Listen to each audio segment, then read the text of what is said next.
आज हम सूरसागर सार का गोकुल लीला वर्णन में से पद पढ़ रहे हैं जो सूरदास जी के द्वारा रचित है।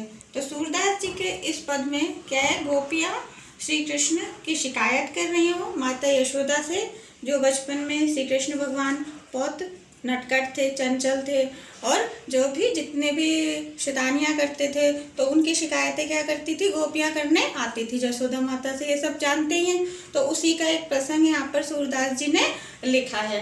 तो सूरदास जी ने कहा है कि भाई सूरदास जी ने लिखा है कि हरि सब भाजन फोरी पराने, हाँक देत बैठ दे पहला, नेकुल मन ही डराने। यानी गोपियाँ आकर यशोदा माता को बोलती है कि एक तुम्हारा जो कृष्ण है, हरि यहाँ पे कृष्ण के लिए आया है, सब भाजन फोरी पराने, यानी भाजन यानी बर्तन। यहाँ पे मैंने अर्थ लिखे हुए हैं तो आप इनको देख के थोड़ा आसानी से समझ लोगे।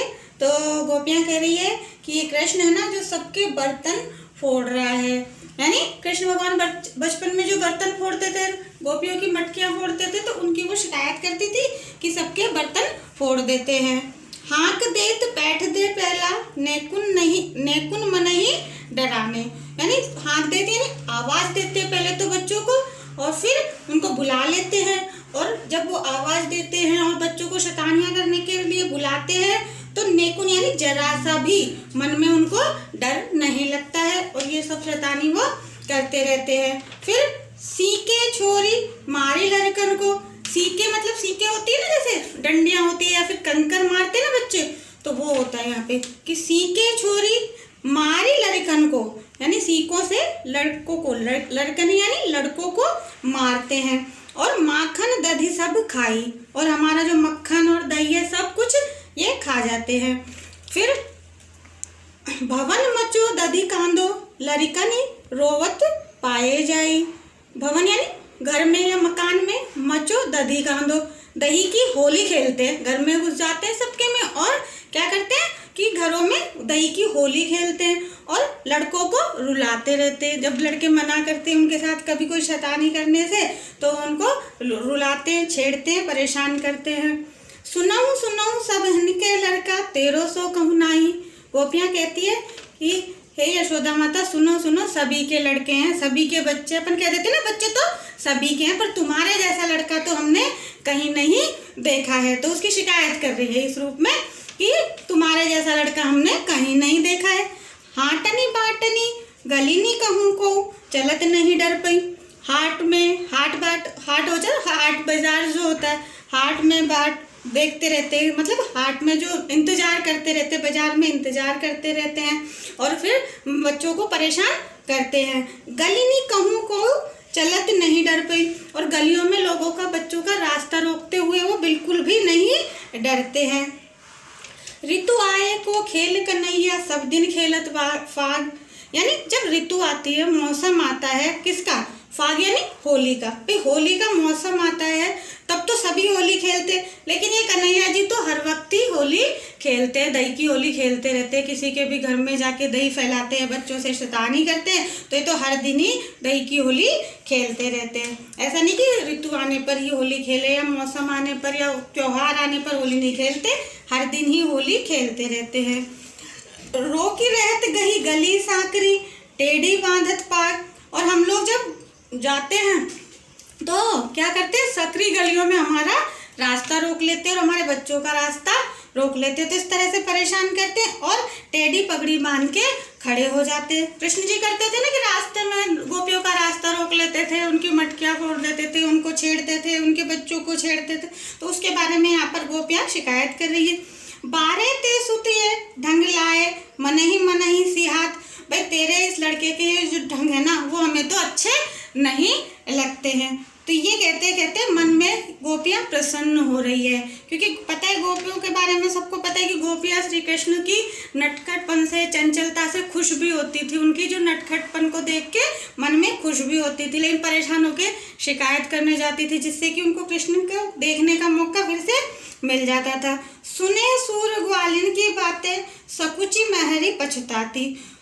सूरदास जी कहते हैं कि ग्वालिनों या गोपियों की बातें सुनकर उनकी माँ पछताती है, शर्माती है। भाई थोड़ा सा ऐसा होता है ना, अपने बच्चे की कोई शिकायत करने आता है तो यशोदा जी की जब श्री कृष्ण शिकायत करने आते हैं और श्री कृष्ण की यशोदा जी से ग्वालिनियाँ शिकायत करने आती है तो उन्हें थोड़ा सा शर्म आती है और वो पछताती है कि मेरे बच्चे की सब शिकायत कर रहे हैं तो उन्हें थोड़ा अच्छा नहीं लगता है। तो यहाँ पर क्या है, विशेष रूप से श्री कृष्ण की जो शिकायतों का वर्णन किया है, श्री कृष्ण के बचपन का जो नटखटपन का वर्णन किया गया है।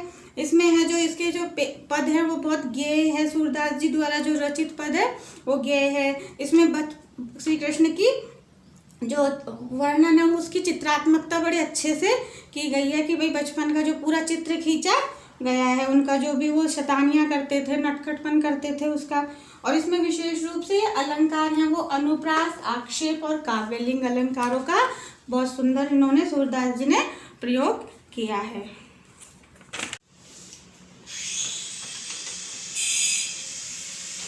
जो अगले पद हैं सूरदास जी के वो यहाँ पर वृंदावन लीला से लिए गए हैं, यानी कि जो वृंदावन में श्री कृष्ण भगवान ने जो लीलाएं करी थी उनके बारे में यहाँ पर सूरदास जी ने वर्णन किया है।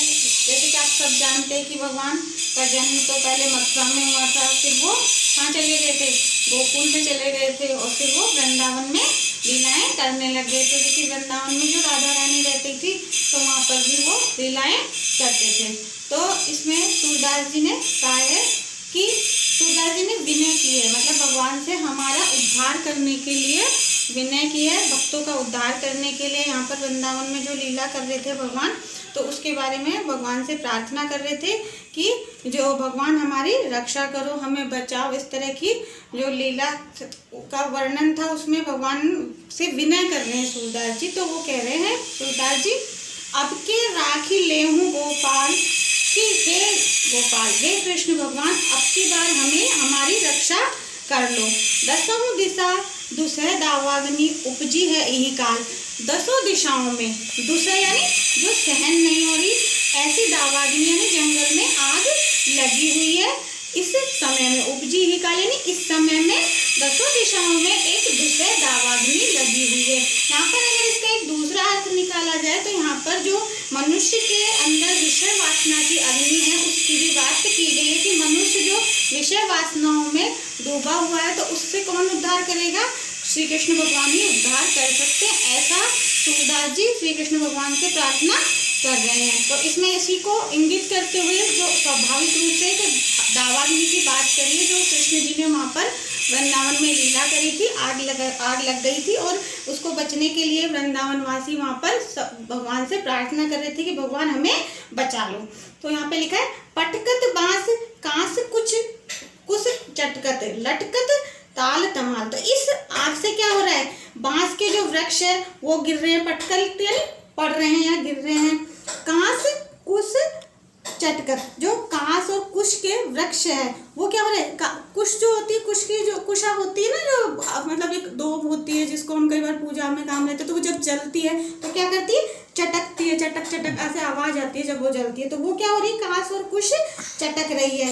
लटकत ताल तमाल, और जो ताल के और तमाल के, ताल यानी ताड़ के और तमाल के जो वृक्ष है वो जल जल के लटक रहे हैं।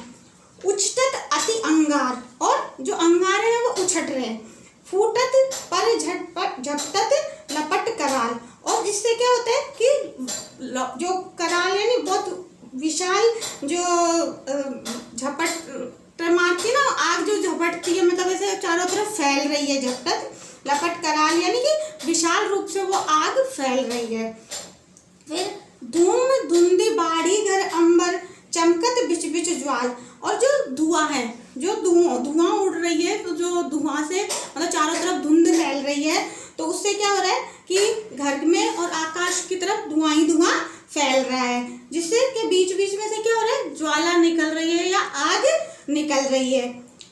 हरिण बरा है मोर चातक पिच, हरिण यानी हिरण होता है, बरा यानी सुअर होता है, मोर और चातक पक्षी होता है, और पिक यानी कोयल। तो ये सारे जीव क्या हो रहे हैं, उस अग्नि में जल रहे हैं, तो उनका जलने से बेहाल हो रहे हैं, यानी बुरा हाल हो रहा है। जनी जिए डरहूँ नैन मूंदहूँ सब, हंसी बोले नंदलाल। तो श्री कृष्ण भगवान हंसकर बोलते हैं कि तुम लोग डरो मत, जनी जी डरो हूँ, नैन मूंदऊ, सब आंख बंद कर लो, तुम लोग डरो मत, हंस के नंदलाल ऐसे कहते हैं। और सूर अग्नि सब बदन समानी, अभय दिए ब्रजवाल, यानी श्री कृष्ण ने हंसकर सबसे कहा कि तुम डरो मत, और ऐसा कहकर अपने जो मुंह में, बदन यानी मुंह में सारी अग्नि को समा लिया, और ब्रज के बाल गोपाल या ब्रज के लोगों को अभय का वरदान दे दिया, यानी नहीं डरे, निर्भय रहे, इस बात का उन्होंने वरदान दे दिया। तो यहाँ पर क्या बताया गया कि जो सूरदास जी किसके माध्यम से, ब्रज के लोगों या वृंदावन के लोगों के माध्यम से श्री कृष्ण से प्रार्थना करते हैं कि भाई हमें ये जो विषय वासना रूपी अग्नि है इससे बचाओ, और इस विषय वासना रूपी अग्नि की वजह से पूरा संसार बेहाल हो रहा है, तो उससे कौन बचा सकता है? श्री कृष्ण ही बचा सकते। तो श्री कृष्ण इस रूप में बताया कि भाई वो अभय वरदान श्री कृष्ण दे देते हैं कि अगर तुम मुझे याद करोगे, तुम मेरे साथ रहोगे, मेरे साथ रहते हुए तुम्हें डरने की कोई आवश्यकता नहीं है। तो इसमें जो विनय का पद है ये सूरदास जी का, तो सूरदास जी ने श्री कृष्ण से विनय करी है, श्री कृष्ण की भक्ति करने की बात कही है एक तरह से।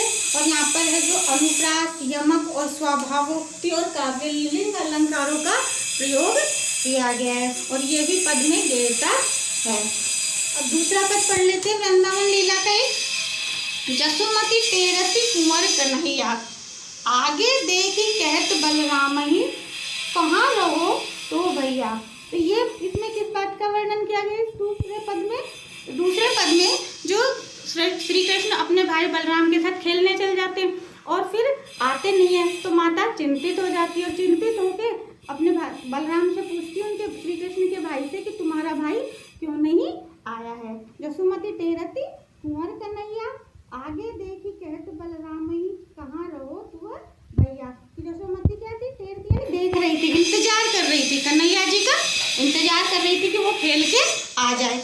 लेकिन बलराम को आते देख के पूछती है कि तुम्हारा भाई कहाँ रह गया, भाई तुम तो आ गए और वो कहाँ पर रह गया। यानी माता को चिंता होती है जो बच्चा रह जाता है उसकी, तुम्हारा भाई कहाँ रह गया। अब बलराम जी कह रहे मेरो भैया आवत वही तो ही दिखाऊं मैया, भाई मेरा भाई भी अभी आता है, तुमको दिखा दूंगा, अभी थोड़ी देर में आ रहा है।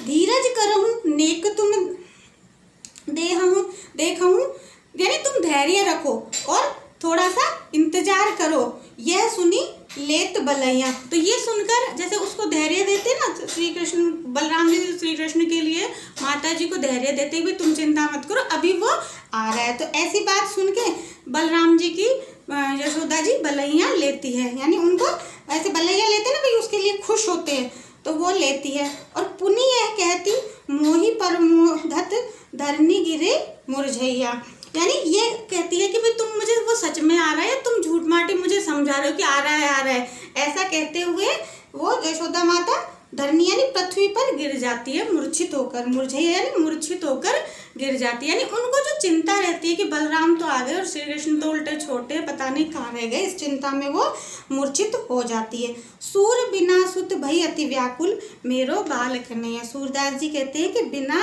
कृष्ण को, सुत यानी बेटा होता है, लेकिन बेटे में कौन? श्री कृष्ण, दो बेटे ना बलराम जी और श्री कृष्ण। तो श्री कृष्ण को देखे बिना उनकी माँ इतनी व्याकुल हो जाती है कि वो मेरा बाल कन्हैया करके व्याकुल होने लग जाती है। तो इस पद में क्या है कि स्वाभाविक रूप से जो माता की अपने बच्चे के लिए व्याकुलता होती है, बच्चे को नहीं देख के व्याकुलता होती है, बच्चे के प्रति प्रेम होता है, उसका यहाँ पर स्वाभाविक रूप से सूरदास जी ने वर्णन किया है यशोदा माता के माध्यम से। इस पद में गेयता है और इसमें अनुप्रास, काव्यलिंग अलंकारों का प्रयोग किया गया है। तो अभी ये वृंदावन लीला के पद समाप्त हो गए। अगले पद हैं वो उद्धव लीला से हम पढ़ेंगे।